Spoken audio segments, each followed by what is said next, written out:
Hola, buenos días a todos. Vamos a seguir con el plan de actividades para esta mañana. Como sabéis, los viernes se dan unas charlas en abierto que luego se difunden en streaming y estarán disponibles en nuestro repositorio digital, que están muy centradas o muy orientadas al mundo de la innovación. Mi nombre es Juan Jiménez, soy una persona que trabaja aquí en la Escuela de Organización Industrial, en el Departamento de Estudios, y mi experiencia sobre todo son las metodologías de prospectiva tecnológica, vigilancia tecnológica y el diseño de estudios. Entonces, bueno, es para mí un placer presentaros hoy a Kepa Solaun, que es una persona que es director general de la empresa Factor CO2, muy centrada en temas de medio ambiente y de mitigación de cambio climático, que nos va a hablar sobre hacia una economía baja en carbono, los procesos de descarbonificación. Y bueno, sin nada más, os dejo con Kepa. Perfecto. Muy bien, pues muchas gracias, Juan. Yo creo que algún día deberíais decirle a Juan también que se anime aquí a hablar, porque es una persona que tiene muchísima experiencia en procesos de planificación estratégica relacionados con ordenación del territorio y con otros temas que, bueno, yo creo que encajan muy bien en el temario del máster. Bueno, probablemente a la vista del temario del máster yo sea un poco una rara avis hoy, ¿no? El que os viene a hablar de los temas medioambientales. Hasta donde he podido ver por el programa, el máster está muy enfocado en temas bueno, de innovación, de tecnología, un poquito de marketing, finanzas. Bueno, aquí vamos a darle el toque verde, ¿vale? Vamos a ver un poco temas, como decía Juan, medioambientales, y específicamente me voy a referir al tema del cambio climático, que es el tema en el que yo trabajo, ¿vale? Como decía Juan, trabajo en una empresa que se llama Factor CO2, que somos una empresa, básicamente una consultora que se dedica a trabajar en temas de cambio climático para gobiernos y para empresas en distintos lugares. Sé que algunos de los que estáis aquí nos conocéis bastante bien. Y luego, por otro lado, también soy profesor de Economía Ambiental en la Universidad de Navarra. O sea que, bueno, probablemente de lo que vaya a hablar, pues vaya a haber un peso muy importante de aspectos económicos frente a aspectos, digamos, más técnicos en el desarrollo de la presentación. Bueno, somos bastantes, pero sin ningún problema, cuanto más interactivo sea esto, mejor. Entonces, a medida que tengáis dudas, aportaciones, sugerencias, sin ningún problema me decís y entramos a valorarlas o a comentarlas. Sí me han dicho importante que os tengo que pasar el micrófono para que todo lo que digáis quede registrado y las personas que nos puedan estar siguiendo a través de streaming pues lo puedan escuchar también y no se pierdan, ¿vale? Además, por definición, vamos a entrar a hablar de un tema que, bueno, tiene cierto componente marchoso, ¿no? O sea, tiene bueno, es interesante, seguro que tenéis alguna cierta idea o alguna cierta imagen, en algunos casos preconcebida sobre esta cuestión. ¿De qué voy a hablar? Bueno, pues básicamente, claro, cambio climático en el tiempo que tenemos, pues se podrían decir muchas cosas. ¿Hasta qué hora tenemos exactamente, Juan? 1:15, más o menos, hasta las 12:30, vale. Entonces, lo voy a centrar como en 3 grandes mensajes. El primero tiene que ver con bueno, una visión general del reto del cambio climático. Esta es la parte más de cultura general y la parte más técnica de lo que yo voy a comentar aquí. Y después vamos a hablar de los 2 grandes retos relacionados con el cambio climático. Lo primero es lo que nosotros llamamos mitigación, que es lo que tiene que ver con reducir las emisiones y cómo ese reto del cambio climático se va a integrar en la economía, se va a integrar en el mundo de la empresa y de alguna manera cómo podemos reaccionar frente a él desde ese punto de vista, ¿no? Aquí estamos hablando en esto de reducir emisiones desde las organizaciones hacia el cambio climático, es decir, cómo podemos hacer que la contribución de las organizaciones al cambio climático sea menor, ¿vale? Y por tanto mitigar el cambio climático, de ahí la palabra. Y en el siguiente bloque lo que vamos a hablar es de otra cosa diferente, que es adaptarnos al cambio climático. Y esto tiene que ver con que, con independencia de lo que hagamos en materia de cambio climático, esto ya se está produciendo, estamos viendo que algunos cambios físicos en algunas variables, vamos a hablar de ello, se están produciendo ya. Entonces, cómo las distintas organizaciones pueden prepararse frente a ello, deberían prepararse frente a ello para reducir los impactos que va a tener sobre ellos mismos, ¿vale? Entonces, vamos a estar hablando todo el rato sobre ese eje de mitigación o adaptación y terminaremos con unas conclusiones. ¿De acuerdo? Bueno, voy a dar un enfoque general del cambio climático, una visión así en plan Al Gore, ¿no? De las grandes pistas o las grandes variables que son importantes tener en cuenta. Veremos después lo que es el dilema mitigación y adaptación y hablaremos un poco del marco institucional, ¿vale? seguro que algunos de los que estáis aquí habéis oído que este año, en diciembre, hay una cumbre que es la Cumbre de París. ¿Os suena? ¿En los medios? ¿Habéis visto? Poquito. La verdad es que el cambio climático ha perdido mucho punch desde el año 2008, ¿no? Yo creo que hasta la crisis como que se hablaba mucho más del tema, los medios estaban más pendientes, había periodistas especializados y bueno, con todo lo que ha pasado después, pues parece como que ha tenido una menor repercusión, ¿no? La gran cumbre anterior fue en el año 2009 en Copenhague, que bueno, se puede decir así, haciendo una pequeña caricatura, pero que fue un fracaso, que se esperaban muchas cosas de ella y que no se han conseguido. Entonces, como que todo el mundo ha puesto todas las esperanzas en lo que va a suceder en noviembre y diciembre de este año en París. Entonces, ahí es donde, ¿no?, van a ir los grandes políticos del mundo a salvar el planeta, ¿no? Veremos a ver qué es lo que sucede. Bueno, 4 ideas sobre el cambio climático en general. ¿Alguno ha visto la película de Al Gore, Una verdad incómoda? Sí, ¿no? ¿Algún mensaje así importante de la película? ¿Qué se os ha quedado de la película? ¿Te pasó el micrófono? Eso te pasa por sentarte cerca y por levantar la mano. Bueno, de la película me quedó el mensaje final, ¿no? Él hablaba de que si nos poníamos en marcha se podían conseguir muchas cosas, y ponía como ejemplo el tema del agujero de la capa de ozono, que ahora casi nadie habla del agujero de la capa de ozono, aunque no sé realmente si está tan resuelto como la gente piensa, ¿no? Uh-huh. Y un poco eso, ¿no? Y por supuesto el tema del palo de hockey. Sí, efectivamente. Eso es lo que todos recordamos, ¿no? Esa es la imagen que se queda a todo el mundo. Sí. Eso es. ¿Alguno de los otros que habéis visto la película, alguna aportación adicional? Más o menos el mismo mensaje, ¿no? Yo creo que la clave, lo que queda sobre la mesa es el tic-tac del cambio climático, ¿no? Que es algo que podemos hacer si reaccionamos de manera muy rápida, y de hecho, bueno, yo en este sentido sí os voy a mandar un mensaje un poquito pesimista, en el sentido de que vamos un poquito tarde para llegar hasta ciertos umbrales, ¿no? Bueno, esto es un poco lo que tenemos hasta ahora, ¿vale? No estamos hablando aquí de futuro, sino estos son los datos que nos da. Hay una institución que se llama el IPCC, estas son las siglas, que es el Panel Intergubernamental de Expertos en Cambio Climático de Naciones Unidas. Entonces, esta es una agrupación que junta a miles de científicos que son los más destacados en las distintas materias relacionadas con el cambio climático, y dentro de los grupos del IPCC está el grupo 1, que es donde están los climatólogos y los meteorólogos del mundo, que analizan cómo han evolucionado las principales variables climáticas en los últimos años. Entonces, bueno, punto 1, ¿qué dicen con relación, ¿no? Pues, de este tema siempre se habla mucho. ¿Qué dicen en relación a la influencia humana en el cambio climático? Pues bueno, dicen 2 cosas. Primero, que el cambio climático es inequívoco, ¿vale? Y lo vais a ver aquí, o sea, que es decir, que toda la información que tenemos sobre la mesa apunta de manera inequívoca a que se está produciendo un cambio en el clima. Y 2, que es extremely likely, o sea, extremadamente probable que haya una influencia humana sobre este fenómeno debido a la emisión de gases de efecto invernadero. Esa extremada probabilidad es más de un 95% de probabilidades de que esos cambios climáticos están causados por la influencia humana. Entonces, bueno, nos pone un poco sobre la pista, ¿no?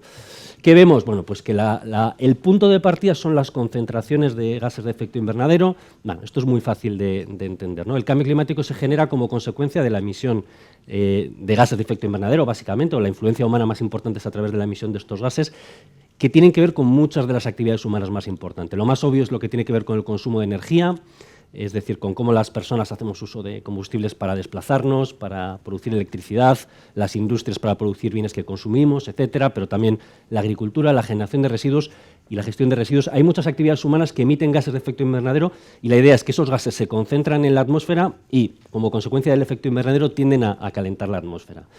El primer efecto que producen es que se ha producido un aumento de la temperatura, que en los últimos 100 años ha sido de 0,85 grados, y como consecuencia un aumento del nivel del mar. Entonces, el resultado de todo esto es el cambio climático, porque vamos a ver que estas variables fundamentales, impactos primarios, tienen impactos en una serie de cuestiones, ¿no? Entonces, bueno, súper pequeño esto para que lo podáis visualizar, pero básicamente lo que produce el cambio climático es una serie de cambios secundarios, diríamos, muy claro, y lo más evidente también para el IPCC, que esto es lo que tiene que ver en los sistemas biológicos, pues cambio en las estaciones, yo creo que eso además estamos ahora muy sensibilizados en España, cambios en los parámetros típicos de reproducción y de desarrollo de un montón de especies, tanto vegetales como animales, y como consecuencia cambios importantes en los ecosistemas. Y a partir de ahí, bueno, empiezan una serie de reacciones, ¿no? También tenemos impactos físicos que tienen que ver con que, obviamente, si está subiendo el nivel del mar, si las precipitaciones son más escasas y además se concentran en ciertas épocas del año, eso tiene muchos impactos sobre distintas actividades humanas, tiene impactos sobre infraestructuras, pero tiene impactos sobre prácticamente cualquier sector, tiene impactos sobre la salud humana, lógicamente, ¿no? En la medida que también esos aumentos de temperatura suponen un cambio también en los patrones de ciertas enfermedades infecciosas, por ejemplo, tiene impactos, lógicamente, en la agricultura, en la generación de energía, tiene impactos en prácticamente cualquier actividad humana en la que podamos estar pensando. Entonces, bueno, esto nos supone pues, ciertas preocupaciones. El cambio climático es un ejemplo bastante notorio de un efecto ambiental perverso e injusto. Porque, bueno, ahora las emisiones, aunque no es verdad aquella caricatura de que las emisiones las provienen de los países ricos, ahora más o menos hay 50% de emisiones que provienen de los países ricos y 50% de los países en desarrollo, pero sí que es verdad que afectan sobre todo a los más pobres, y aquellos lugares con menos recursos para estar preparados para los impactos del cambio climático son los que en mayor medida lo sufren. Por eso decimos que es injusto, ¿vale? Porque lo generamos, sobre todo si miramos las emisiones históricas, las generamos de manera compartida, pero de forma muy importante en los países desarrollados, y sin embargo los impactos los sufren otros, ¿no? Eso en medio ambiente se llama una externalidad. Pero bueno, eso es un término técnico.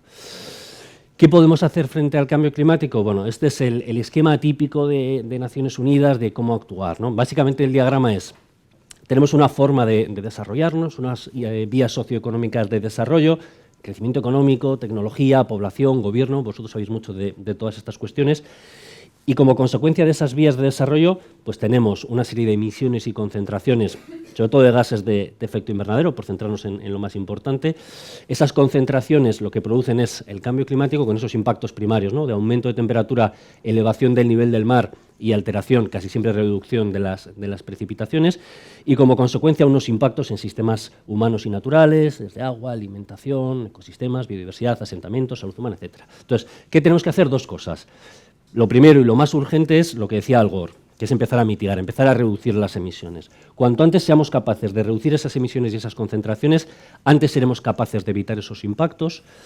Además, bueno, hay muchos análisis, muchos estudios económicos que cuantifican esos impactos, y eso sí que es importante que nos quedemos con el dato de que es mucho más barato reducir las emisiones que prevenir o que pagar por los impactos que vamos a sufrir, ¿vale? Desde el punto de vista económico y sustancialmente, además. Entonces, lo primero que podemos hacer, y es lo primero de lo que vamos a hablar, es actuar para reducir esas emisiones, es decir, para que esos modelos de desarrollo, para que esas pautas de desarrollo no generen emisiones de gases de efecto invernadero. Y en segundo lugar vamos a ver, bueno, con independencia de lo que hagamos, bueno, ya habéis visto que se han producido ya cambios en las variables climáticas y se van a producir más en el futuro. Incluso aunque ahora empezásemos a actuar a toda velocidad y acabáramos con las emisiones de gases de efecto invernadero, seguiríamos teniendo esos impactos porque esos gases de efecto invernadero se van a concentrar en la atmósfera durante cientos de años. O sea que, en cualquier caso, con independencia de lo exitosos que seamos en materia de mitigación, vamos a tener que empezar a prepararnos para los impactos, ¿vale? Eso es un poco el mensaje clave, ¿vale? Y la última gran idea así general que quería comentar al respecto es lo que tiene que ver con la variable tiempo, la cuenta atrás. Claro, ¿cuánto es suficiente, no? Porque efectivamente en todos los países emitimos gases de efecto invernadero. La humanidad siempre ha emitido gases de efecto invernadero, aunque es obvio que desde el siglo XIX, como consecuencia de la revolución industrial, esos gases, la emisión de esos gases se ha aumentado mucho, ¿no? Pero no sé cómo traducirlo al español, esta típica pregunta, ¿no? ¿Cuánto bueno es suficiente, ¿no? ¿Cuánto es el punto en el que tenemos que reducir las emisiones? Bueno, eso es un tema debatido. Por simplificar el debate, Naciones Unidas ha dicho el máximo que las sociedades humanas podemos tolerar es un aumento de 2 grados centígrados, ¿vale?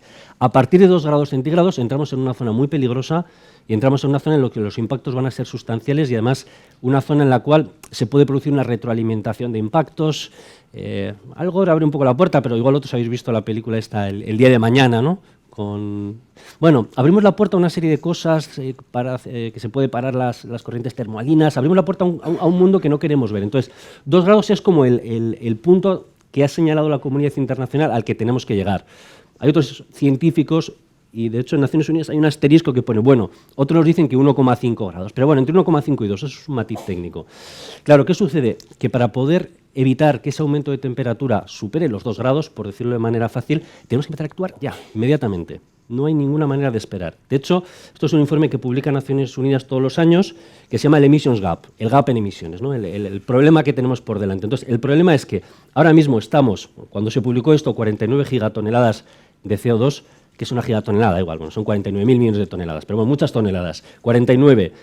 Y para poder tener una mayor probabilidad del 50% de evitar ese aumento de más de 2 grados de temperatura, tendríamos que llegar a unos 44 gigatoneladas de CO2 en el año 2020. Es decir, tendríamos que reducir 5 gigatoneladas para el año 2020. Y sin embargo, lo que todo parece es que bueno, podemos estar entre 60 y 54, 55 gigatoneladas.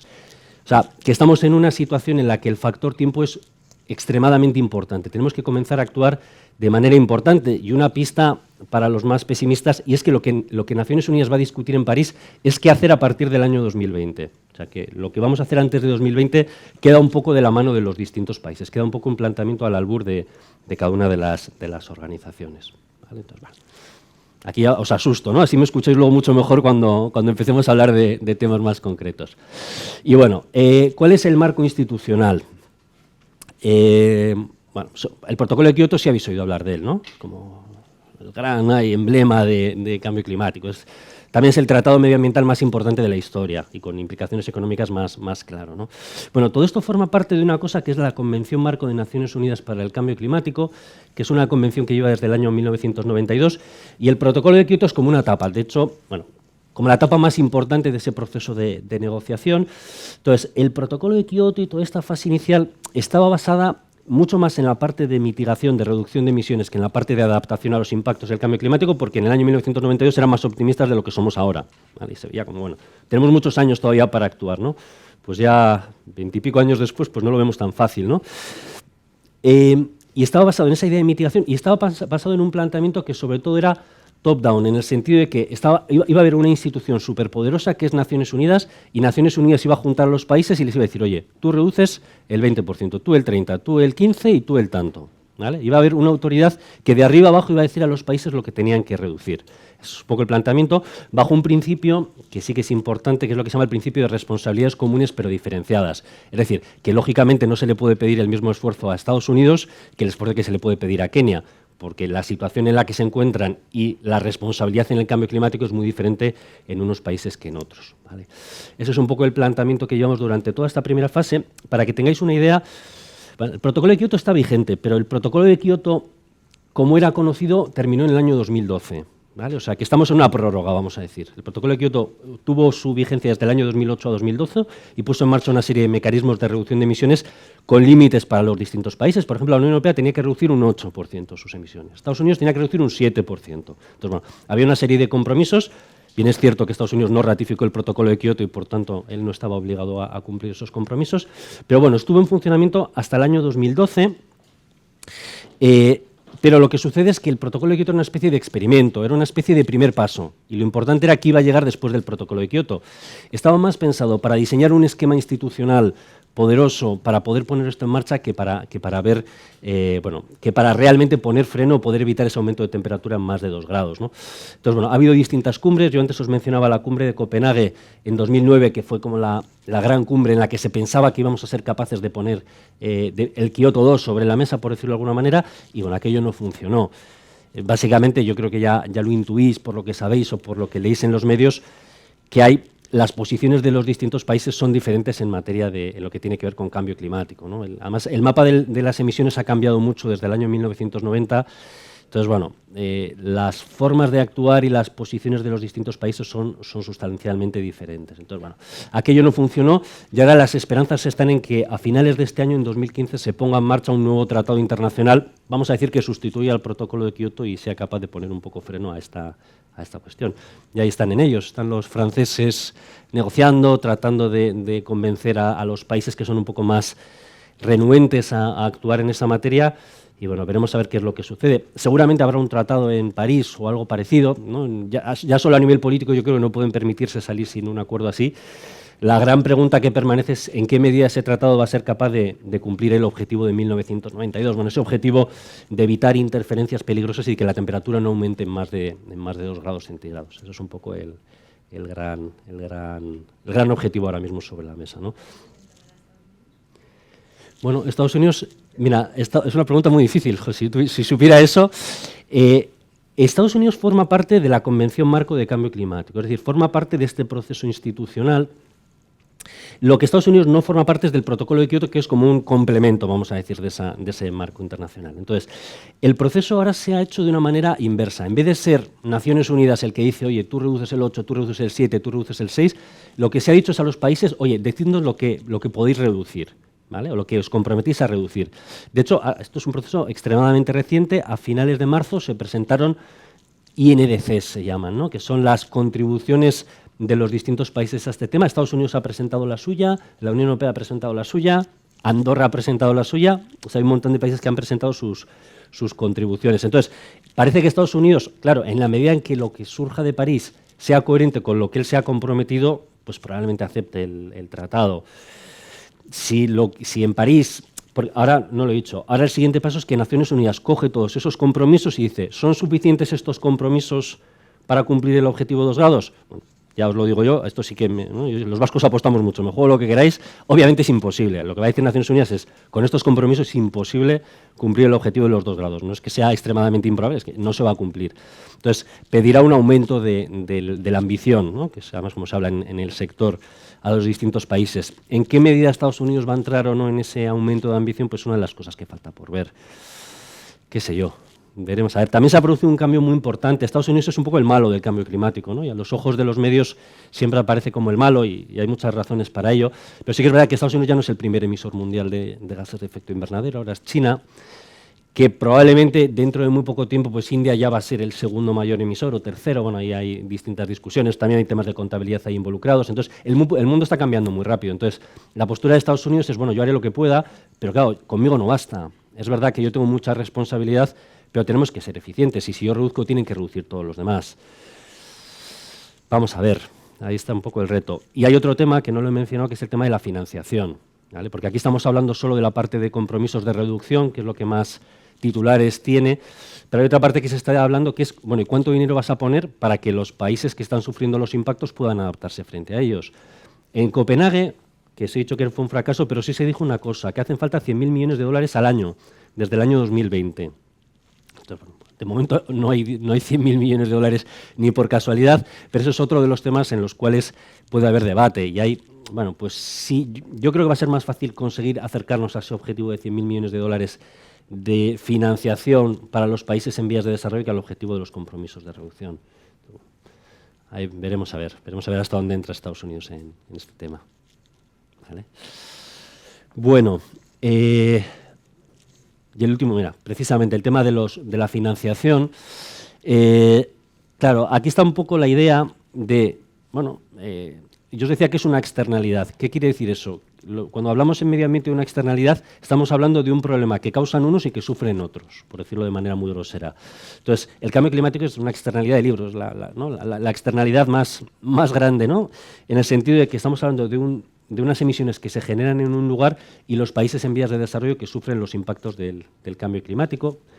Bueno, ¿cuánto van a suponer esos impactos del cambio climático? Pues hay muy distintas estimaciones. Hace unos meses la Unión Europea ha publicado un informe que dice que solo en la Unión Europea los impactos del cambio climático a final de siglo van a ser 190.000 millones de euros al año. Estamos hablando de cantidades potencialmente monstruosas. Lo que pasa es que nunca hagáis caso a los economistas cuando hablan de estas grandes cifras a largo plazo, podrán ser 190.000, 400.000 o 50.000, porque hay tantas hipótesis que se meten en los modelos que dan estos resultados que son para tomar con precaución, pero sí te da una pista de que los impactos son muy grandes y que van a suponer, claro, un porcentaje muy alto del Producto Interior Bruto en cuanto a medida que un país es más pobre. Entonces, parte de la discusión forma parte de la financiación. ¿Cuánto dinero van a poner los distintos países y cómo se va a utilizar ese dinero? Entonces, aquí lo que probablemente va a suceder, no sé si alguno de vosotros tiene experiencia en temas de cooperación o de ayuda oficial al desarrollo, pues es muy esperable que haya un cierto trasvase de fondos.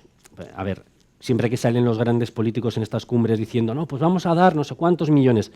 La gran pregunta es en qué medida esos fondos son adicionales o no. Entonces, esos 100.000 millones de dólares que se van a poner en ese fondo que se va a crear, que se llama el Fondo Verde, que ya está basado en Corea del Sur, esos 100.000 millones de dólares seguramente no van a ser adicionales a lo que ya están dando los países. Entonces, es muy predecible que haya un trasvase de fondos de la cooperación al desarrollo hacia la cooperación orientada al cambio climático. Entonces, bueno, lo importante es la cifra de cuánto se está aportando, pero también, y por otro lado, en qué medida esos fondos son adicionales y cómo se van a emplear. Entonces, bueno, ahí hay un debate muy potente también sobre cómo gestionar esas cantidades ingentes de ayuda en muchos de estos países. Lo importante es que nosotros en Occidente yo creo que tenemos una visión del cambio climático, ¿cómo lo diría yo?, mucho más técnica o mucho más sutil, cuando a medida que uno va a países en vías de desarrollo se da cuenta de que el cambio climático para ellos es una cuestión muy diferente. El cambio climático para un país en vías de desarrollo es propiamente desarrollo, es, ¿no?, si va a afectar a las infraestructuras que tienes, en qué medida va a afectar a tu salud, en qué medida tu agricultura, que es un sector básico de subsistencia, se va a ver afectado por ello. O sea, es muy difícil desligar cambio climático de desarrollo. En Occidente es muchísimo más difícil deslindarlo en países en vías de desarrollo. Y de hecho, cada vez más los países en vías de desarrollo, cuando hacen sus planes de crecimiento, sus planes de desarrollo, sus planes económicos, tienen más en cuenta el cambio climático como una variable más que va a influir sobre ellos y que va a poner en peligro pues, algunos de los logros, ¿no?, que ese es uno de los grandes temas del cambio climático. ¿Está la foto? ¿Sí? ¿Dudas, cuestiones, inquietudes? ¿Todo dominado? Por favor, pásale el micrófono. ¿O puedo repetir la pregunta? Exacto. El tema de los fondos que estás comentando, lo que puede hacer o lo que seguramente hará será que los países que ahora mismo emiten más pagarán multas, porque eso es prácticamente una multa, y seguirán emitiendo más y no cambiarán sus modelos. Con lo cual, al final, esta es la pescadilla que se muerde la cola. Oh, my God. Bueno, es que son muchos temas dentro de esa pregunta, David. Vamos a ver, sí, efectivamente. Pero son dos cosas distintas. O sea, una cosa es cómo se pone freno a las emisiones, y eso que estás diciendo de pagarán por las emisiones, yo creo que está relacionado con lo que nosotros llamamos los mercados de carbono, que es en que estos objetivos de limitación de emisiones que tienen los países normalmente no están basadas en cifras absolutas, es decir, no se dice, en el caso del protocolo de Kioto, Unión Europea, puedes emitir esto y punto, sino que están abiertos a la negociación entre los distintos países. Claro, ¿cuál es el tema? El cambio climático es tan grande y está en tantos sitios, ¿no? Nosotros estamos emitiendo gases de efecto invernadero ahora mismo porque estamos consumiendo energía eléctrica.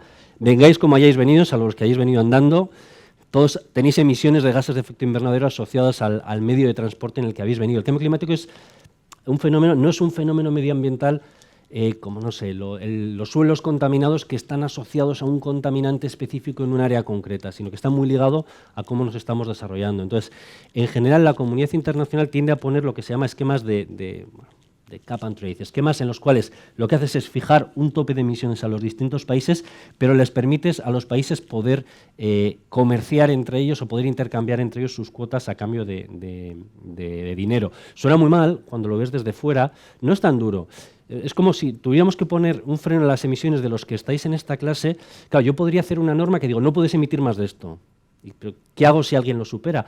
Una forma, y de hecho, bueno, yo a los alumnos en la universidad les suelo hacer un juego de rol para demostrar que económicamente puede ser más eficiente, en vez de establecer un límite absoluto y obligaros a cada uno a reducir en vuestras posibilidades, que hay gente que le cuesta mucho reducir o que es muy caro, deciros, vamos a lograr que sean aquellos que pueden reducir de forma más eficiente los que lo hagan y vosotros vais a hacer aportaciones económicas a ellos. Entonces, sé que desde fuera suena un poco duro, pero la idea que está detrás de todo esto es que hay países o hay lugares en los que es muy fácil reducir. Se puede reducir con muy pocos costes sociales. Entonces, en los lugares que tienen más potencial para las energías renovables, en los países que tienen un sistema, por ejemplo, de gestión de residuos que está menos avanzado, es donde es más eficiente poder actuar para reducir las emisiones. Entonces, a veces resulta más eficiente tratar de encontrar esos nichos en emisiones que reducir en los lugares donde ya están casi todos los nichos explorados. Entonces, la idea de estos mercados de carbono, que bueno, luego hay una mención en la parte de mitigación y entraremos más en detalle, pero es esa parte de tratar de reducir allí donde es más eficiente.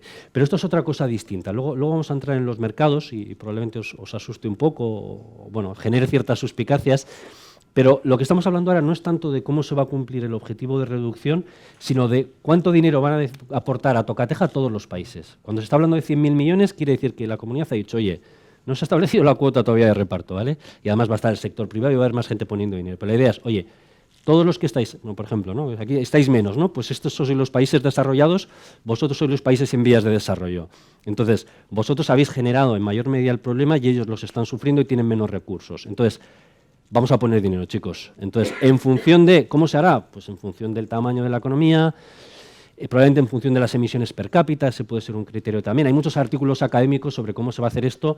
En la práctica también la experiencia de las negociaciones internacionales nos dice que todo eso se queda en papel mojado y que es una negociación y que se hace un poquito a dedo. Yo os decía, el protocolo de Kioto, 8 Unión Europea, 7 Estados Unidos, 6 Japón. Joder, vaya casualidad, ¿no? Pues no es una casualidad, no hay ningún criterio técnico que diga eso, sino que es el resultado de una negociación que dice la Unión Europea, venga, va, yo pongo un 8 si tú pones un 7. Yo te venga, vale. Y Japón, venga, joder, pues no te quedes muy atrás. O sea que al final también la negociación de cómo se van a repartir esos 100.000 tiene mucho de criterios de negociación política. El país que más ha aportado hasta ahora es Alemania, que obviamente no es ni con mucho la mayor economía, ¿no? Entonces, bueno. Pero ese es otro tema que está sobre la mesa, el tema de cómo repartir esa parte de financiación. ¿Vale? Continuamos. Venga, pues vamos a reducir emisiones. ¿Vale? Ya hemos contado el problema y ahora tenemos que arreglarlo. Tenemos que ponernos en marcha para que, sobre todo estos de aquí, ¿no? los que causan la mayor parte del problema, puedan poner freno al problema. Vale. Claro, yo os decía, tenemos que hacer cambios radicales y muy rápidos. Sí que es importante que os quedéis con la idea de que para poder reducir emisiones de la manera que hace falta y en los ritmos que están requeridos, hablamos de unas reducciones de emisiones de manera sustancial. Estamos hablando de hacer las cosas de una manera muy diferente a cómo esas cosas se están haciendo ahora. ¿Vale? Ahora miramos esto, pero quedaros una idea. En el año 2000, a nivel mundial, ¿vale?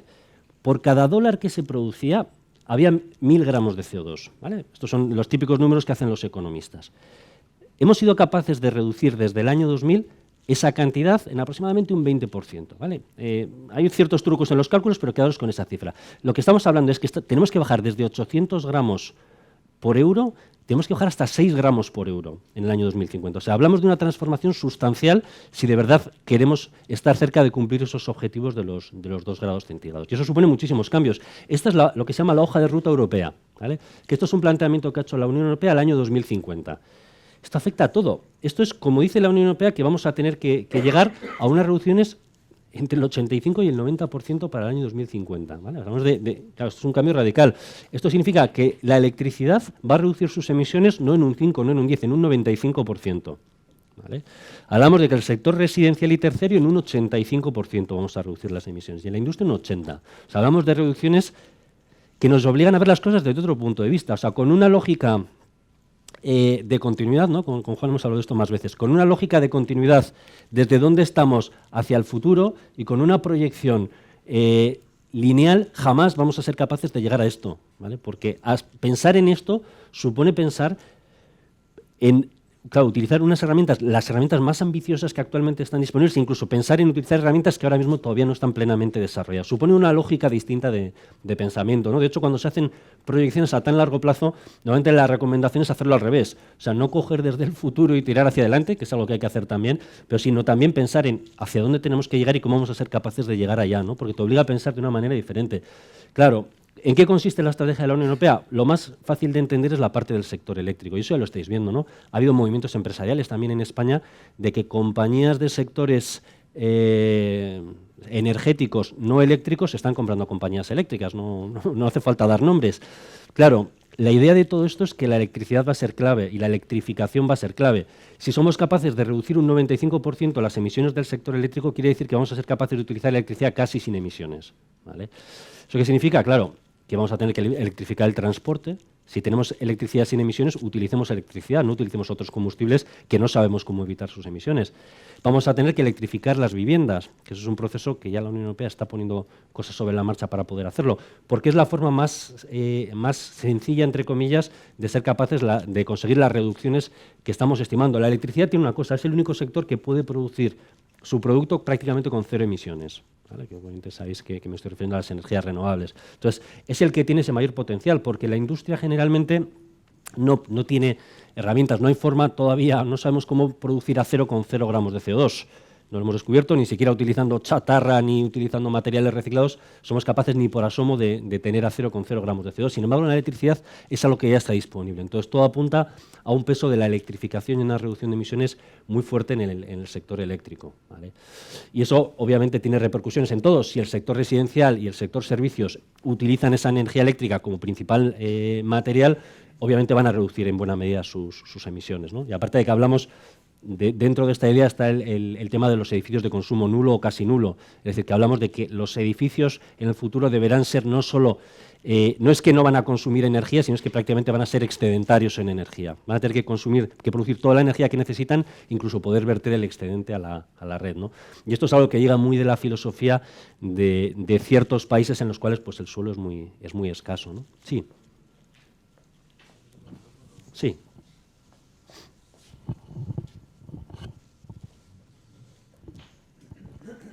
¿Hay algo que juegue a nuestro favor? Por ejemplo, yo lo que he oído es que la crisis, que al final era imprevista, ha hecho que se reduzca un montón el uso del coche. Y por lo que he oído, han bajado mucho las emisiones de... Bueno, la gente usa mucho menos el coche, también las ciudades, el transporte público, lo que sea. El encarecimiento o la desaparición del petróleo o el peak oil también de alguna forma hace que la gente tenga menos incentivos para usar este tipo de... gastar gasolina básicamente. Y también estaba pensando en innovaciones no esperadas como la batería del señor Elon Musk de Tesla, si podría haber algo que jugara inesperadamente a nuestro favor, aunque está claro que hay que ponerse las pilas. Sí. No, muy buena pregunta, porque además a veces cuando hablamos de estas cosas desde arriba da la sensación de que esto es algo, y yo creo que sobreestimamos a nuestros políticos, ¿no? Ahora que tenemos elecciones. Claro, a veces trabajamos desde arriba pensando en que esto, con 4 variables, con 4 cambios normativos, somos capaces de llegar a algo así, ¿no? Esto es como cuando los políticos ahora en las municipales prometen un montón de empleo, ¿no? Ya dirán, ¿cómo un político municipal va a generar empleo? Pues cuando proponen reducir emisiones, ellos son solo una de las muchas palancas que operan esto. Tú lo has dicho muy bien, funcionan muchísimas cosas. El precio del petróleo y el precio de los combustibles fósiles tiene una repercusión absolutamente brutal en todo este proceso. Lo que hemos visto hasta ahora es que, claro, a medida que el precio de los combustibles fósiles sea más alto, no, me siento mal sin una gráfica, pero a medida que el precio de los combustibles fósiles sea más alto, lo que va a provocar es que empiezan a aparecer productos sustitutivos, que las energías renovables comparativamente, por ejemplo, van a ser mucho más eficientes. Entonces, hay una serie de procesos que están relacionados y que confluyen. Lo que sí está claro es que hacen falta incentivos para que todos esos fenómenos se vayan produciendo. Es decir, y todos van en la misma dirección, ¿eh? Se ha producido un cambio que yo creo que en los medios no ha aparecido todavía de manera clara, una reducción bestial en el coste de las energías renovables y en particular de la solar fotovoltaica en los últimos años. O sea, estamos todavía con la idea del pasado y en particular, bueno, en España porque hay algunas cosas que se han hecho mal en relación con la solar fotovoltaica probablemente, pero está habiendo un cambio de paradigma muy importante. Lo que comentabas, por ejemplo, de las baterías es probablemente uno de los principales problemas de las energías renovables. Si somos capaces de acumular la producción de estos dispositivos para poder utilizarlo posteriormente, eso va a aumentar la predictibilidad de las energías renovables de manera sustancial, que es uno de los principales problemas que tienen, que ahora solo podemos utilizarlas cuando se están generando. Entonces, eso nos abre un montón de perspectivas para poder continuar con este cambio. Entonces, efectivamente, hay cosas que sin duda van a jugar a nuestro favor. El tema del precio del petróleo es que es muy difícil de predecir, ¿no? Hace 5 años, si preguntabas a los expertos, te habrían dicho una cosa muy diferente de la que están diciendo ahora, ¿no? Porque hay un juego también, ¿no? Entre la OPEP y además los productores del shale gas, que ahora se han convertido, parece, ¿no?, en uno de los mecanismos más importantes o que más va a influir sobre el precio del petróleo, pero lo cierto es que ahora tenemos unos precios del petróleo que son mucho más bajos de los que teníamos hace algunos años. Y eso, desde luego, no beneficia al cambio climático y no beneficia a la reducción de emisiones. Pero todavía es un proceso que va en camino. Lo que sí está claro es, y eso sí que es determinante, es que es esencial que se pongan los instrumentos normativos y los instrumentos de incentivos para que este proceso se pueda dar. Esta reducción en costo de las energías renovables habría sido impensable si no se hubieran producido en su momento incentivos para la utilización de energías renovables. O sea que, bueno, todo forma parte de un camino y hay muchas cosas ligadas. Entonces, bueno, y hay una de las cosas que aquí no aparece, la Unión Europea no lo pone, pero aparece si uno lee con cuidado el informe, que es el tema de la captura y almacenamiento de CO2. Que seguro que alguna vez habéis escuchado, ¿no? Esto es un tema que todavía está un poquito verde, técnicamente es posible, lo que pasa es que es extremadamente caro, que es el hecho de vamos a seguir emitiendo emisiones de gases de efecto invernadero. Pensad en una instalación muy concentrada en un determinado lugar, lo típico sería una central térmica, por ejemplo, de carbón o de gas. Entonces, se están produciendo un montón de emisiones de gases de efecto invernadero, pero lo que vamos a hacer es capturarlas y, bueno, retenerlas en distintos medios, ¿no? Bajo tierra, bajo el mar, en distintos tipos de recipientes. Entonces, bueno, en qué medida eso vaya a estar disponible o no es también uno de los temas discutibles. Es la tecnología que menos gusta a todo el mundo porque es una tecnología que no es definitiva, sino que lo que hace es Bueno, actúa sobre la emergencia, ¿no? Porque estamos hablando de que el cambio climático es una emergencia que nos obliga a reducir de manera muy rápida, pero no es una tecnología que soluciona de manera definitiva ninguno de los problemas. Pero está aquí detrás, ¿eh? La razón por qué la industria reduce esto es la captura y almacenamiento. Si no, este es el sector en el que efectivamente no hay forma de ser capaces de reducir estas emisiones sin jugar ese comodín, ¿no? Que es la captura y almacenamiento de CO2. ¿Vale? Y aquí hay un tema súper importante, ¿eh? También cuando miréis datos de cómo han evolucionado las emisiones en los últimos años, es muy importante que tengáis en cuenta que se ha producido una cosa que es la exportación del CO2. ¿Qué quiere decir esto? Claro, hay datos, por ejemplo, en el Reino Unido, que se publicó un informe hace poco. Es verdad que el Reino Unido ha reducido muchísimo sus emisiones, pero es que lo que ha hecho es un proceso de deslocalización de la industria más pesada y de importación de productos. Entonces, lo que se ha producido a nivel mundial, las emisiones siguen creciendo.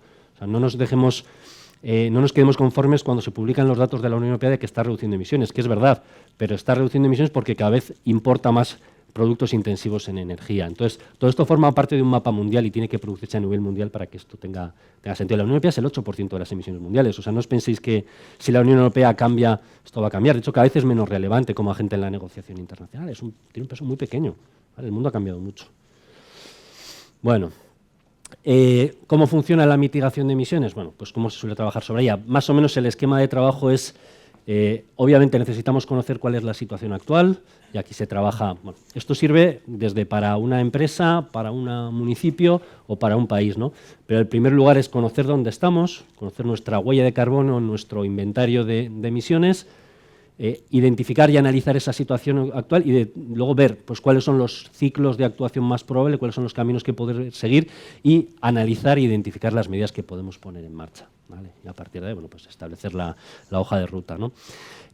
Os he dejado aquí un vídeo para los que tengáis más tiempo, que es un vídeo del IPCC sobre el tema de mitigación. ¿Vale? Si tenéis un poquito de paciencia.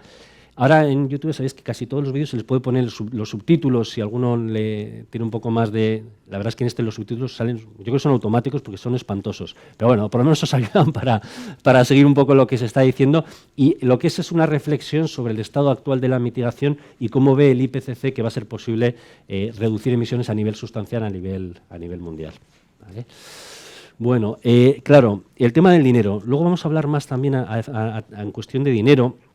Pero yo he pensado, ¿no? Pensando en el público de este máster, digo, bueno, pues por tratar de aterrizar a nivel concreto situaciones que os podéis encontrar cuando estéis trabajando en alguna organización que tiene que plantearse este tipo de cuestiones, ¿no? Entonces, aquí entra lo que se llama el tema de las herramientas económicas para la toma de decisión. Cómo decidir cuál es el camino que queremos seguir a la hora de poner en marcha medidas de reducción de emisiones, ¿no? Bueno, normalmente se suele hablar de tres métodos de toma de decisión. Cuando hablamos de mitigación, y me voy a centrar aquí, cuando hablamos de reducción de emisiones, lo que nosotros utilizamos es lo que se llama el método coste-eficiencia o coste-efectividad. Probablemente hay alguna rata en las diapositivas, porque bueno, se llama de las dos maneras. La idea del método coste-eficiencia es que lo que tenemos que analizar a la hora de ver qué medidas de reducción de emisiones tienen más sentido es analizar esas medidas tanto en términos económicos como en términos físicos. ¿Vale? Entonces, pues vamos a suponer que el AOI vamos a hacer un plan de acción para reducir nuestras emisiones y que nos pide, ¿no? la AOI que analicemos qué medidas se pueden poner en marcha. Entonces, pues tenemos como medidas pues, la utilización de paneles solares fotovoltaicos, podemos poner como medida el diseñar un sistema de transporte público que evite que no haya coches en el parking. Una medida mucho más fácil y mucho más divertida es quitar el parking, aunque probablemente uno se enfrente a ciertos problemas, pero no, hacer que conducir sea un infierno es una medida muy eficaz para reducir el tráfico. O podemos, qué sé yo, ¿no? Pues mejorar la eficiencia energética de nuestras ventanas, ¿no? Para que, ¿no? el sistema sea más eficiente y necesite menos aportes térmicos en verano o en invierno, ¿no? Entonces, la idea del análisis coste-eficiencia o coste-efectividad es analizar las distintas medidas tanto en términos de emisiones de gases de efecto invernadero como en términos económicos, ¿vale? Entonces, la idea, por ejemplo, yo creo que hay un ejemplo aquí, bueno, hay un ejemplo más adelante. O sea, la idea es analizar los flujos económicos, tanto positivos como negativos de una medida. Pues no voy a ir al tema de los paneles fotovoltaicos porque ahora el tema está muy complicado en España, Pero, por ejemplo, en el tema de la eficiencia energética, el tema de mejorar el aislamiento del edificio, por ejemplo, vamos a tener costes, evidentemente, porque cambiar todo el aislante térmico, hacer obras y tal, pues nos va a suponer que vamos a tener que gastar dinero pues, solamente en arquitectura, en albañilería, en comprar materiales, etcétera. Y por otro lado vamos a tener unos beneficios, en este caso los beneficios van a venir derivados de la reducción en el consumo energético que vamos a tener, ¿no? Y uno, con las herramientas existentes, puede ser capaz de analizar y de ver, oye, en los próximos años, como consecuencia de esta medida, vamos a reducir el consumo en un 20%, y eso es mucho dinero. Ese dinero, pues, se lo podemos cuantificar y lo podemos ver, ¿no? Entonces, lo que hace el método coste-efectividad es comparar, por un lado, esos costes y esos beneficios y las toneladas de CO2 ahorradas, ¿vale? Entonces, la idea es... olvidaros de la formulita, ¿no? Pero tenemos los costes y beneficios y lo que tenemos que hacer es, lógicamente, actualizarlos financieramente, utilizar los tipos de interés y compararlo con las toneladas de CO2 reducidas, que como son unidades físicas no hace falta compararlo, ¿no? Entonces, yo creo que tenemos por aquí adelante algún ejemplo. Esto normalmente se expresa en lo que se llaman las curvas de costes marginales de reducción. Bueno, es una palabrota técnica, pero lo que tendríamos son las distintas medidas y tenemos los costes y los beneficios que se generan, ¿vale? Por ejemplo, la medida de aislamiento térmico, estoy seguro de que sería una de estas medidas que está aquí, porque es una de las medidas que va a tener costes negativos. ¿Qué quiere decir que va a tener costes negativos? Es una medida beneficiosa, es una medida que deberíamos hacer incluso aunque no existiera el cambio climático, ¿vale? Porque estas medidas, y normalmente la experiencia nos dice que las medidas de ahorro y eficiencia energética requieren una inversión, pero que se amortizan en un número de años bastante razonable, ¿no? Hay otras medidas de reducción de emisiones que son más caras y que son más costosas, ¿no? Entonces, la idea de este esquema es, vamos poniendo las distintas medidas, ponemos en este eje el coste que tienen, si es un coste negativo estaría hacia abajo y si es un coste positivo lo tendríamos hacia arriba. Por ejemplo, poner un sistema de autobuses para que os trajera, no sé, desde 4 puntos de Madrid, obviando que tenemos una puerta de metro en la puerta, pero no, una salida de metro en la puerta, pero es igual. Poner un sistema de autobuses probablemente tendría un coste positivo, porque lo único que vamos a tener son costes, bueno, se puede cobrar un billete a los estudiantes y, bueno, no sé si saldrían los números, seguro que no saldrían, ¿no? Entonces, bueno, sería una medida con un coste positivo. Y la idea es ir organizando las medidas en función del coste en comparación o teniéndolo en cuenta las toneladas de CO2 que reduciríamos, ¿no? De manera que pues aquí tendríamos, pues esta primera reduciría muy poquito, esta un poco menos, esta medida, por ejemplo, reduce un montón de toneladas de CO2, iríamos organizando las distintas medidas. Normalmente no salen tantas medidas en el lado negativo, sino que inmediatamente es bastante rápido ya cuando se va a la parte de costes positivos, y la idea es decidir hasta dónde uno quiere llegar, y lo que te ayuda a este método de toma de decisiones es decir, oye, pues si mi objetivo era reducir 2 millones de toneladas, pues corto aquí y pongo en marcha las medidas que me permiten reducir eso con mejores números económicos. Esto no significa que cuando se trabaje en este tipo de campos a nivel de país o a otros niveles solo se tengan en cuenta las cuestiones económicas, pero y muy en relación con lo que comentaba antes para los mercados, la idea es que si podemos poner en marcha distintas medidas, lógicamente sabiendo además que las toneladas de CO2 son fungibles, es decir, que da lo mismo emitir una tonelada de CO2 en un sitio que en otro, que da lo mismo emitir una tonelada de CO2 en un país que en otro, la idea es clasificar las medidas de acuerdo con su coste relativo y poner en marcha las medidas que cuestan menos, ¿no? Sobre todo las medidas que tienen más beneficios. De todos modos, estas curvas no me las he inventado yo, son del Ministerio de Medio Ambiente, ¿vale? Que ahora se llama Ministerio, ya ni me acuerdo, de Agricultura, Alimentación y Medio Ambiente, como cambian el nombre cada poco tiempo. Entonces, esto es el análisis que han hecho ellos de que existen muchas medidas que todavía se pueden poner en España a costes negativos, es decir, que estamos perdiendo una oportunidad, hay un coste de oportunidad enorme. Es verdad que estas medidas ya son más complicadas, que hay que pagar mucho dinero, pero tenemos que buscar el camino de poner en marcha estas medidas que no se ponen en marcha por distintos obstáculos, por distintas barreras que existen, pero que desde el punto de vista estrictamente económico, aunque no existiera el cambio climático, deberíamos ponerlos en marcha, ¿vale? O sea, que el cambio climático tiene mucho que ver también con gestión de ineficiencias en este tipo de procesos, ¿vale? Y hay curvas pues, de un montón de países, ¿no? O sea, que hoy os he puesto el ejemplo de un proyecto que hizo mi empresa en Trinidad y Tobago, ¿no? Y aquí tenemos, pues vas analizando las distintas medidas, pues la promoción de, bueno, Trinidad y Tobago es un país del Caribe, lo que pasa es que es el segundo país del mundo en emisiones per cápita después de Qatar. O sea, que es un país no muy conocido, pero es un país muy petrolero, ¿vale? Produce mucho petróleo, mucho gas natural, entonces tiene unas emisiones muy altas per cápita, ¿no? Entonces, bueno, aquí tenéis un poco los datos, son públicos, no hay ningún misterio, de distintas medidas y de cuál es el coste-eficiencia de algunas de estas medidas, ¿no? Pues desde medidas muy técnicas como el tema del venting and flaring en el sector petrolero, medidas de conservación, nosotros diríamos aquí de ahorro y eficiencia energética, medidas de implantación de mejores tecnologías en la industria. Están ordenadas, de hecho, por coste-eficiencia, ¿no? Y medidas, por ejemplo, el uso de combustibles alternativos en aviación, por ejemplo, ¿no? El uso de biomasa en aviación, que nos salía casi a 200 yo creo que son dólares la tonelada. Bueno, distintas medidas, y el objetivo y cómo trabajan los países es en ver cuál es el coste-eficiencia y las toneladas de CO2 reducidas, de manera que después las puedes poner en un esquema como este, ¿no? Aquí no se ve ni torta, porque como hay medidas que cuestan muchísimo y otras medidas que cuestan poco, pues al final el eje no es muy representativo, ¿no? Pero la idea es ir organizando las medidas de esta manera, y bueno, cuando uno llega a la conclusión, por ejemplo, de que tiene que reducir, pues no sé, lo que sea la suma de estas toneladas, pues lo lógico es poner primero en marcha las medidas que realmente salen más beneficiosos desde este punto de vista, y que casi siempre son medidas relacionadas con el ahorro y la eficiencia energética, ¿vale? Suelen ser puntuadas en los primeros puestos, ¿vale? Esto es un poco cómo se trabaja.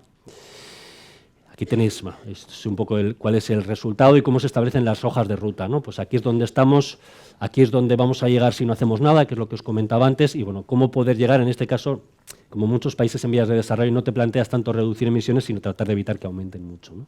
Y ir poniendo en marcha esas medidas para poder evitar ese aumento de las emisiones. Y aquí es donde luego, cuando acaban los países en vías de desarrollo, levantan la mano y dicen, bueno, ya necesitamos financiación para ponerlas en marcha, ¿vale?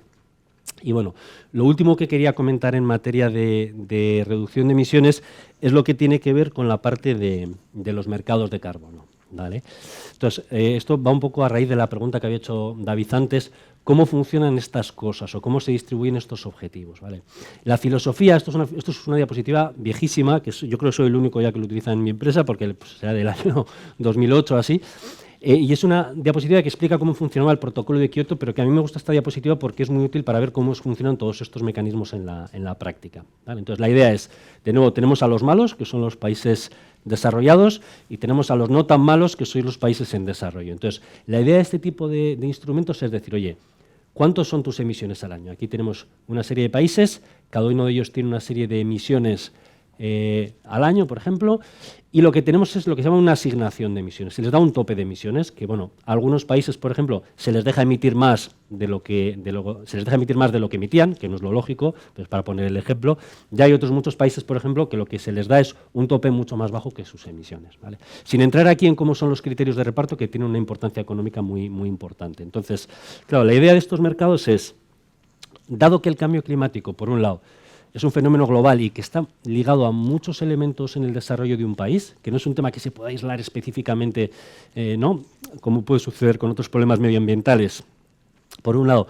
Y por otro lado, que es lo mismo emitir en un lugar que en otro, pues la forma de conseguir reducir allí donde es más eficiente es instalar un mercado, un esquema de mercado de este tipo, ¿no? Entonces, la idea sería que, por ejemplo, a vuestros compañeros, pues si fuera que cada uno de ellos emite 100 al año, pues les vamos a dar 80 derechos de emisión para que reduzcan un 20%. Entonces, habrá distintas prioridades y distintas posibilidades, ¿no? Pues si uno de vuestros compañeros es un país que tiene mucho potencial de energía renovable, oye, y puede poner en marcha ciertas medidas con un coste bajo, por ejemplo, pues oye, es uno de los primeros que va a actuar. Hay gente que realmente no va a poder reducir emisiones y entonces lo que va a tener que hacer es comprar derechos a otro. Lo que se produce en realidad, y esto es muy importante, es que se pone un precio al CO2, ¿vale? Imaginaros que llegamos a la conclusión de que por las necesidades que tienen se llega a que la tonelada de CO2 valga 20 euros.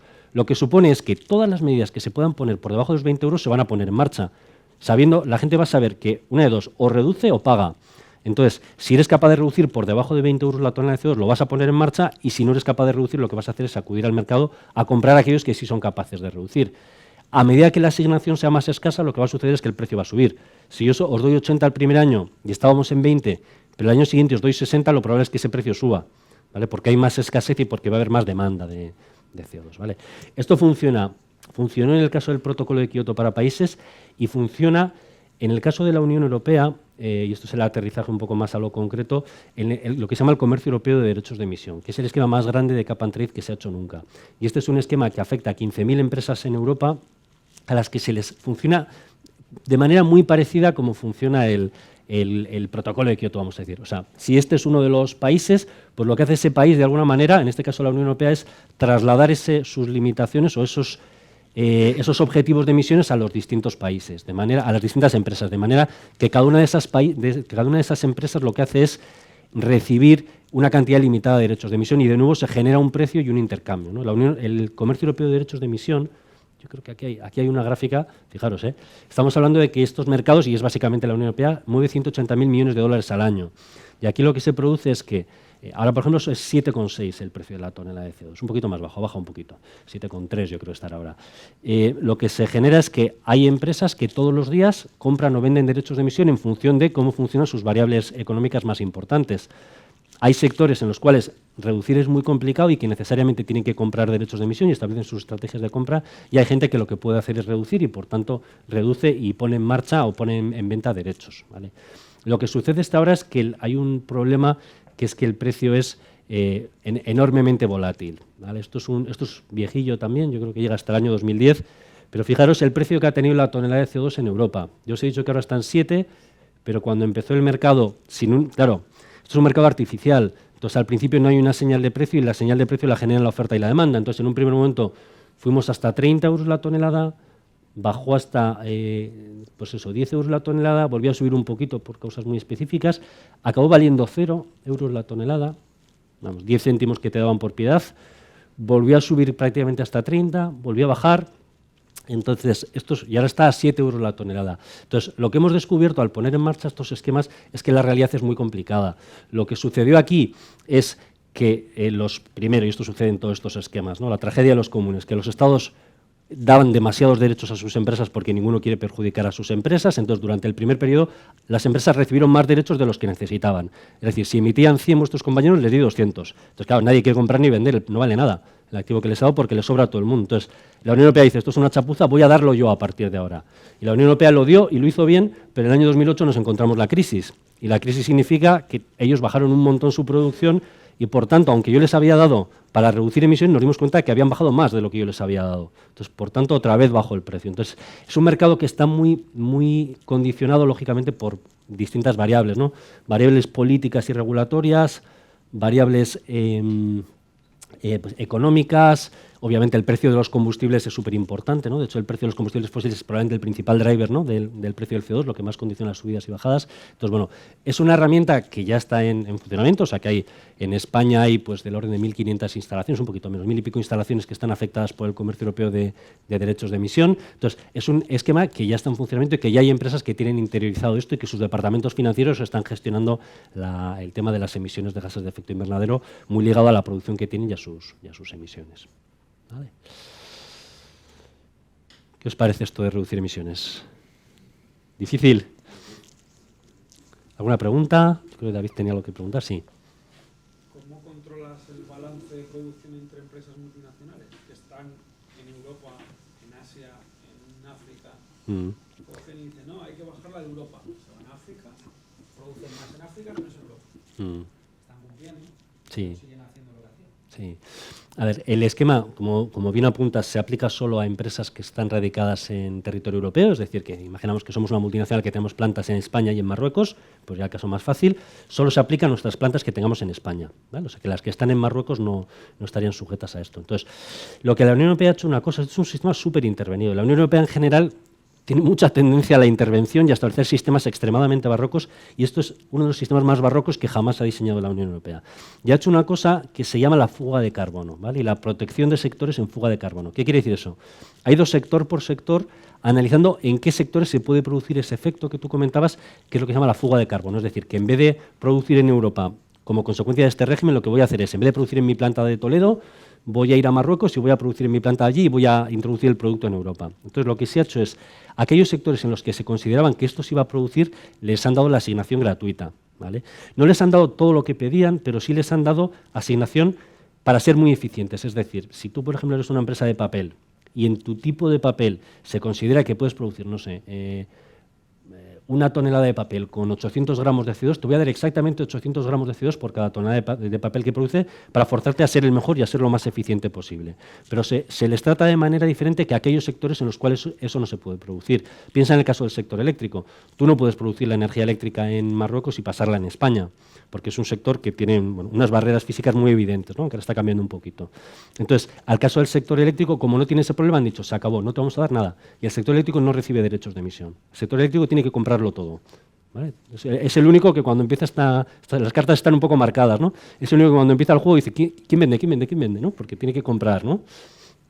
Estoy contando un poco muy sencillo porque también hay unas subastas de la Unión Europea para dar derechos de emisión al mercado. Es un sistema, como digo, muy complicado, pero sí se ha tratado de tener en cuenta la competitividad de la industria europea y que no se produzca ese efecto de fuga de carbono que tú comentas. ¿Vale? Sí. 5 minutos, ¿no? ¿Y por qué no? O sea, al final tú lo has dicho, si produzco en Marruecos, después importo. O sea, ¿por qué no se regula en la importación, o sea, en la comercialización? O sea, ¿por qué se pone la medición en la fase de producción y no en la de comercialización o importación? Bueno, no sé. O sea, Sí. ¿Por qué crees? Te vuelvo a la pregunta, Sas. Porque es más fácil, ¿no? Porque es más fácil en la producción. Bueno, no lo sé, la verdad. Sí. No, claro, tiene que ver con varias cosas. Eso Que está sobre la mesa, trampa. En la otra se puede hacer más trampa, no sé. Sí. No, está sobre la mesa. Hay una cuestión de facilidad, que evidentemente es más fácil saber las emisiones que tiene una empresa que está en Europa que saber cuánto le ha costado emitir en China a una empresa que te está importando, que te está vendiendo un producto, que no hay forma humana de saberlo.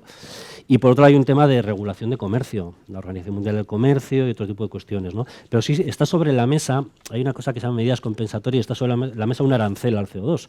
Es decir, ya que las empresas en Europa pagan por emitir CO2, que las empresas que venden productos equivalentes y los introducen en Europa tengan que pagar un arancel. Pero eso es inviable sin un acuerdo global. Es extremadamente complicado la regulación de la Organización Mundial del Comercio, precisamente en un momento en el que lo que se tiende es a reducir los aranceles, ya que hay un flujo mayor de mercancías. Es un tema complicado, pero efectivamente es una de las formas de evitar que se produzca este problema. ¿Vale? Yolanda. La compensación de emisiones. Sí. Hay una parte que sí que está arreglada de la compensación, pero hay ciertas, ya llevándolo a más a nivel de empresa, cuando te metes en la compensar, o sea, he tenido tantas emisiones en este año y voy a compensarlas plantando un bosque, quiero decir, esa problemática que siempre ha estado ahí. Tú sabes mucho, sí. Claro. A ver, yo os estoy hablando ahora de lo que es regulado, de lo que viene en leyes o viene en tratados internacionales o en legislación europea.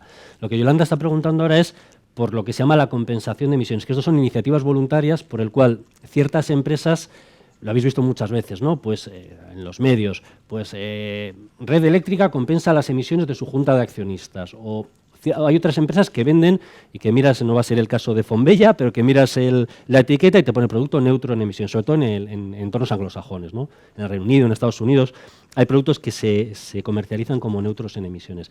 Bueno, es un tema muy delicado y que daría para hablar mucho tiempo, pero ahí lo que es importante es asegurar que efectivamente, porque es un mercado mucho más pequeñito, ¿no? Que efectivamente estas reducciones se han producido.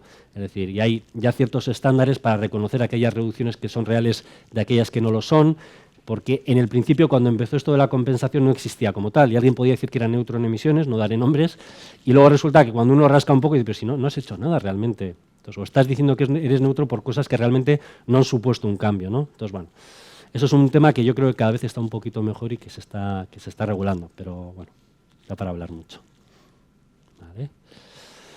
Nos quedan unos minutos solo, entonces me quedaba por introducir el tercero de los temas, que es la adaptación al cambio climático. Entonces, básicamente, yo creo que con esto os lo puedo contar todo. O sea, la idea de la adaptación al cambio climático es lo siguiente. Yo puedo esperar a que se produzcan los impactos. Imaginaos que somos una empresa del sector eléctrico, por seguir el ejemplo. Yo puedo esperar a que se produzcan los impactos del cambio climático o puedo empezar a tener en cuenta ya que esto se va a producir. Hay distintas técnicas, los climatólogos son capaces de decirnos, en aplicación de modelos globales, cómo van a evolucionar las principales variables climáticas que afectan a un punto determinado, ¿no? Entonces, imaginaos que yo tengo una hidroeléctrica en Cataluña. Los climatólogos son capaces de decirnos, de acuerdo a la información que hay ahora mismo sobre la mesa y con obviamente un nivel de incertidumbre alto porque el clima va a cambiar por muchas variables, en las actuales circunstancias, cómo van a evolucionar las precipitaciones, la temperatura y otra serie de variables climáticas en el futuro, ¿no? Lo que va a suceder, por ejemplo, en el caso de España, lo que se anticipa es que va a haber una bajada muy sustancial en el tema de las precipitaciones. Voy al caso más fácil y más claro. Entonces, claro, si yo tengo una hidroeléctrica, lógicamente tengo que saber que eso me va a afectar a mi actividad y no os digo nada si estoy planificando poner en marcha una nueva planta hidroeléctrica. Entonces, lo lógico es que tratemos de hacer adaptación no reactiva, sino anticipada o proactiva. Es decir, que tratemos de tener en cuenta, antes de poner en marcha los proyectos, cómo el cambio climático va a afectar a mi actividad. Os he puesto el ejemplo súper fácil, que es el caso de las precipitaciones en el sector eléctrico, pero hay otros 1000 casos. Se publicó la semana pasada un informe de un instituto americano que se llama el GAIN, ¿no?, escrito Global Adaptation Institute, sobre cómo perciben las empresas a nivel mundial los impactos del cambio climático. Si tenéis curiosidad, se lee súper fácil. Yo creo que si os metéis en la web del GAIN va a ser el primer enlace que os salga. Y el dato es que el 70% de las empresas perciben que el cambio climático va a ser algo que les va a afectar de manera sustancial en los próximos años. Es una encuesta multinacionales, no quiere decir que sea cualquier empresa. Pero claro, una multinacional que está en distintos países, de una manera o de otra esto te afecta. Si eres una empresa del sector alimentario, obviamente te afecta porque estás importando productos de ciertos países en los cuales van a cambiar los patrones de precipitaciones, va a cambiar la temperatura, es posible que ciertas especies ya no sean viables. Si eres una empresa que está relacionada prácticamente cualquier sector de actividad, pero es una empresa que está ligada, por ejemplo, con la minería, por ejemplo, tienes que saber que a lo mejor se produce un conflicto de los usos de aguas en los lugares donde tú estás, porque claro, todo el mundo va a necesitar más agua, entonces hay distintas cuestiones que están sobre la mesa, ¿no? Lógicamente, la idea es que la adaptación tenga una combinación de privada y pública. Se está hablando mucho de privada porque lo que dicen los estudios de adaptación al cambio climático es que hace falta una necesidad muy sustancial de inversión, ¿vale? Sobre todo lo que tiene que ver con infraestructuras. Estamos hablando de aumento del nivel del mar y las implicaciones que eso tiene para infraestructuras costeras, para redes de transporte, etcétera, pues es muy importante. Entonces, se está hablando mucho de esquemas de partenariados público-privado para poder hacer frente a esas inversiones, ¿no? Y en la medida de lo posible, como decía, que esa adaptación sea planificada. El principal problema que tenemos con la adaptación al cambio climático es la escala de tiempo, ¿vale? Estamos diciendo a la gente, claro, que el clima va a cambiar. Yo os he dicho que en 2100, ¿no?, ya veíais antes los efectos que se van a producir. Claro, pero que alguien sea capaz de tomar una decisión en 2015 porque las proyecciones dicen que en el año 2050 va a pasar algo, pues son limitadas. En el caso del sector privado, pues hay barreras a la toma de decisiones, hay barreras a invertir ahora por un beneficio que voy a ver en años futuros, y no os digo nada en el caso del sector público, ¿no? Cuando tenemos la barrera de los 4 años de elecciones, entonces invertir el dinero ahora por algo que no se ha producido todavía es una cosa muy complicada. Y ojo, no estoy diciendo que el cambio climático es lo que vaya a llegar al futuro, porque son impactos que ya se están produciendo y que estamos viendo, pero el riesgo es que vayamos funcionando de manera reactiva. Es decir, a medida que vayamos teniendo los impactos, por ejemplo, a medida que se vayan disminuyendo las precipitaciones, vamos adaptando las infraestructuras, pero si no hacemos un ejemplo, por ejemplo, de hacer una planificación hidrológica que tenga en cuenta estas cosas, nos vamos a descubrir que probablemente muchas de las inversiones que hagamos sean insuficientes, ¿no?, porque no están previstas para la situación que vamos a tener dentro de algunos años, ¿vale? Entonces, eso es un poco las cosas más importantes de este máster acelerado que os he dado dentro del máster, ¿no?, en materia de cambio climático. Al final de la presentación, que yo creo que os han enviado ya, tenéis mi correo electrónico. Si tenéis cualquier duda, cualquier curiosidad, lógicamente esto es un mundo en sí mismo, ¿no? Imagino que a todos los profesores nos pasa lo mismo, ¿no?, porque estamos muy metidos en nuestro mundo y hay tantas cosas que se pueden decir. Si en el curso de vuestra actividad profesional, presente o futura, tenéis curiosidad, queréis saber, queréis profundizar sobre algo, sin ningún problema, contactad conmigo y bueno, os trataré de facilitar la información. No sé si tenéis alguna cuestión, planteamiento, duda final. Bueno, lo podemos plantear ahora. Muchísimas gracias por tu presentación. Ya veis.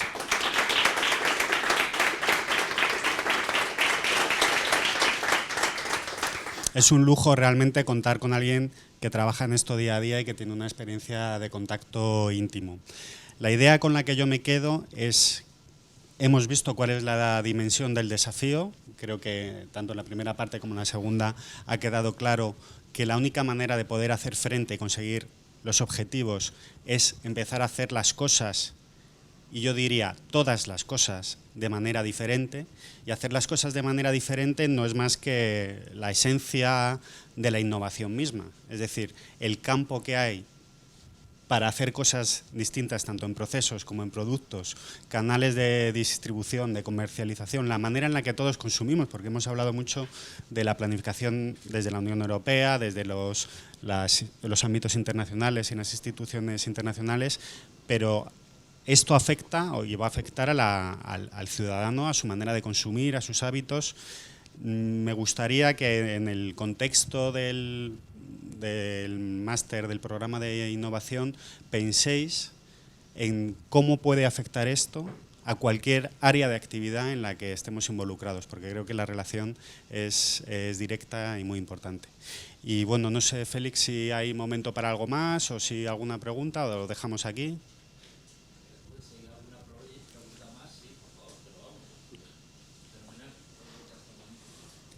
Pues damos 3, 2, 1. Vale, pues nada, hemos terminado. Muy bien, gracias.